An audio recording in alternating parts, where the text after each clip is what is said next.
Assalomu alaykum do'stlar, kanalimga xush kelibsizlar. Sizlarni yangi videorolikda ko'rib turganimdan xursandman. Bugun biz sizlar bilan birgalikda iPhone telefonlarini qayta ishlangan, ya'ni restavratsiya bo'lgan iPhone'larni qaysi bo'limlardan zakaz qilish kerakligini va qaysi holatlar qaysi darajadagilarini zakaz berishimiz mumkin va ular qaysi darajalari qanaqa holatda keladi birgalikda ko'rib chiqamiz. Ularni ishlatsa bo'ladimi, qancha narx sotib olsak bo'ladi, barchalarini ko'rib chiqamiz va men aynan shu uchun iPhone 10 Pro telefonini zakaz qilib olib keldim. Birgalikda ko'rib chiqamiz va bu telefonni qaysi holatda tekshirib olganlarimni ham videorolik davomida ko'rib boramiz. O'tkazmasdan to'liq ko'rib borsanglar, barcha ma'lumotlarga ega bo'lasizlar. Qanaqa holatda olish kerak va qanaqa holatda, qanaqa narxda yetib kelganini birgalikda ko'rib olamiz. Tayyor bo'lsanglar, albatta bitta like va bitta kommentariyani hozirdan yozib qo'ying. Qanaqa telefon zakaz qilishinglarni albatta kommentariyada kutaman. Xo'p do'stlar, qo'limdagi telefon iPhone 10 Pro telefoni. Men buni yashirmayman, o'zim marketdan zakaz qilib ko'rdim. Qanaqa holatda kelishini albatta tekshirib ko'rdik. Hozirgi videorolik davomida buni qanaqa holatda, ya'ni grade A darajada yetib kelgan, bu darajalarimizning 3-4 xillari va darajalarini sizlar bilan birgalikda hozir buni tahlil qilib chiqamiz. Hozir grade A darajadagi telefonimizni holatini issiq-so'limda ko'rib chiqamiz va undan oldin esa albatta telefonimizni zakaz qilib olib kelgan joyimizdan qanaqa holatda kelganimizni bir qator ko'rib olinglar. Marhamat.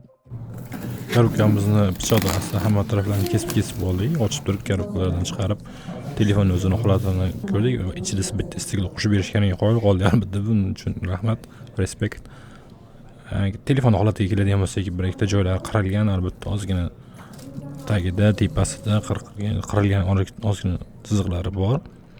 Undan keyin telefonni yoqib ko'rishga harakat qildik, lekin zaryadkasi yo'q ekan. Undan keyingi ishimiz albatta imikalarni tekshirib ko'rish bo'ldi. Birinchi imikasini tekshirib ko'rdik. Birinchisi o'tgan, ikkinchisini tekshirganimizda ikkinchisi ham ro'yxatdan o'tgan ekan. Xo'p do'stlar, shunaqa tekshirib oldik imikalargacha va korobkalarni, telefonni barcha kamera joylari, atroflarini yonini tekshirib ko'rdik. Biz sizlarni yana ham yaqinroqdan kelish uchun, men sizlarni yana ham yaqinroqdan bilib olish uchun sizlarni issiq-so'limga taklif qilaman. Bu yerda ham yana ham yaqinroq qilib ko'rib olishimiz mumkin. Demak do'stlar, telefonimiz mana bu issiq-so'limizda. Ochib ko'rishimiz mumkin. Mana shunday holatda yetib keldi. Korobkalari ham original, imikalari ham mana yo'q yozilgan, o'tgan. Bunday albatta original kabelimiz yetib kelmadi. Original kabelsiz yetib kelgani uchun buni videoning davomida boshida ham ko'rdinglar. Mana shunday holatda yetib keldi bizning iPhone'imiz. Hozirgi paytda mana bemalol ko'rishimiz mumkin. Atrofdagi yonlarida hech qanaqa oshiqcha aynan oynali joylarda, mana bunday joylarida hech qanaqa oshiqcha chizilgan, qirilgan taraflari yo'q. Bir ikkita mana bunday agar hozir ko'rinyapti, mana shunday joylarda nuqta joylari bor. Ozgina grade A darajadagi telefonimiz va eng asosiy darajasi mana bu yerdagi, o'chirib turaman. Mana shu mana bu yerdagi qirilmalar, mana shu yerda ozgina qirilgan joylari bor. Lekin ekranimizda har bitta funksiyasi ishlayapti. Bizdan kameramiz ham mana hop, kameramizda har bitta detal ishlaydi. Face ID'ga kirib ko'rishimiz mumkin. Face ID'ga kiradigan bo'lsak, bu yerda Face ID'miz ham bemalol qo'llab-quvvatlaydi. Настройка Face ID уже bo'lmasa Face ID ishlamaydi. Face ID'larimiz bor. Albatta ko'pchilik so'rashi mumkin, turtonlari ham bormi? Buni turtonlar yozilganmi? Albatta turtonlari hamma qo'llaydi.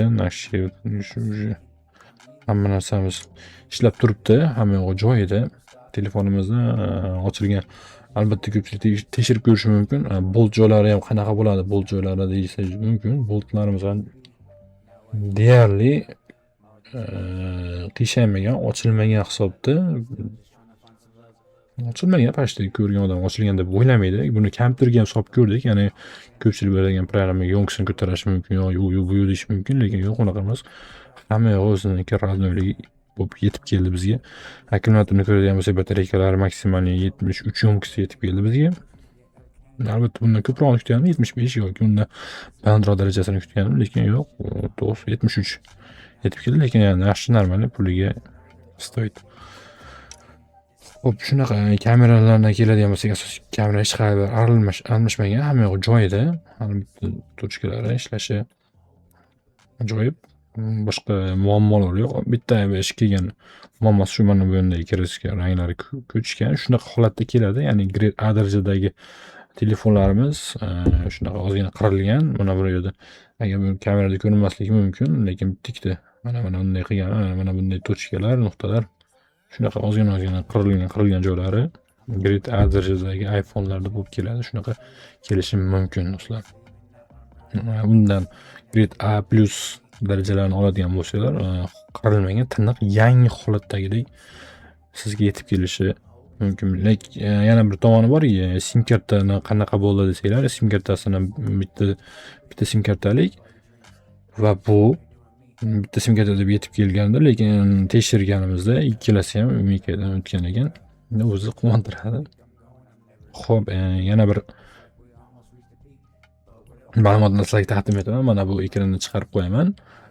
Shu darajalar bo'yicha iPhone'imizni holatini aniqlab olishimiz mumkin.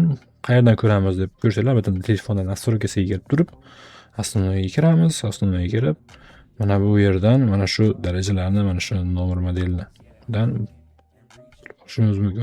Mana shu bo'limidan biz iPhone'imizni qaysi holatda kelganini va qanaqa holatdaligini bilib olishimiz mumkin. Mana shu ekran mana bu yerda chiqarib qo'yaman. Shu yerda chiqib turgan darajalar bo'yicha sizlarga yetib keladi iPhone'imiz. Hozircha shular. Do'stlar, men sizlarga o'zim olgan telefonda qanaqa holatda kelgani va uni darajasini sizlarga aytib o'tdim. Bu darajalar albatta yodingizda qolishi kerak. Albatta mana bu yerda chiqarib qo'yaman. Videoni davomida shu darajalarni albatta yozib qo'yishingiz kerak. Telefon olib turganda ham, telefon sotib turganda ham e'tiborli bo'lishinglarni tilab qolaman. Keyin biz sizlar bilan birgalikda endi shu darajalarga ozgina tushuntirib berib o'tishim kerak. Bu darajalar bo'yicha Grade A darajasi o'zim hozir sotib xarid qilgan telefonimdagi iPhone 13 Pro'dagi holatda keladi. Undan oldingi birinchi turadigan daraja Grade A+ darajasi bo'ladi. Grade A+ darajasida olgan bo'lsanglar, u telefon va ya'ni u iPhone, xoh Samsung iPhone oladigan bo'lsak, albatta iPhone'imiz holati tiniq holatda keladi. Qirilgan, chertilgan joylari bo'lmaydi. Asosan tiniq holatda bo'ladi. Ozgina qanaqadir muammosi bo'lgan bo'lsa, uni muammoni bartaraf qilib, qaytadan sotuvga chiqarilgan bo'ladi. Ya'ni savdo tochkalari chiqarish mumkin unaqa savdoga Grade A+ darajasida. Endi Grade A darajasi qanaqa bo'ladi desanglar, Grade A darajasida albatta men o'zim hozir ko'rsatgandek mana bunday qurilishlari, ozgina nuqtachalari va ozgina qirilgan joylari bo'lishi mumkin, lekin ekran Face ID, True Tone va boshqa barcha xizmatlarni sizlarga qilib beradi bunaqa Grade A darajadagi iPhone'larimiz. Endi Grade B darajamiz qanaqa bo'ladi desanglar, Grade B darajamiz albatta ozgina qirilgan, etbutlari kamera, stiklos oynasi almashgan bo'lishi mumkin yoki kamerani qayerdadir tochkasi ishlashi mumkin. Qandaydir nosozliklari bo'lgan bo'lsa, ozgina ko'proq qirilishlar darajasi bo'ladi. Grade C darajamiz ekran almashgan bo'lishi mumkin yoki batareykalari almashib ikkinchi holatdagi darajaga tushib qolgan bo'lishi mumkin. iPhone'imizni asosiy Face ID ishlamay qolishi mumkin, Face ID ishlamagan bo'lishi mumkin. eSIMlar, sim kartalarga keladigan bo'lsa, eSIM yoki sim karta asosiy jismoniy sim kartani o'tkazgan bo'lishadi. Uni o'zingiz tanlab sotib xarid qilib olishingiz mumkin. Albatta so'rab, tekshirib, yuqorida sinab o'tganimizdek sizlar ham sinab tekshirib olishlarini tavsiya qilib qolaman. C darajamiz shunaqa ozginagina ishlangan, lekin holati yara berishi mumkin biz ishlatishimizga. Lekin sizlarga tavsiya qila olaman, albatta Grade A yoki Grade A+ darajadagi sotib olsanglar, bemalol muammo bo'lmaydi hech qanaqa. Xudo xohlasa sizlar uchun yaxshi xizmat qilib beradi bunaqa darajadagi oladigan bo'lsanglar. Albatta narxlarga keladigan bo'lsak, asosiy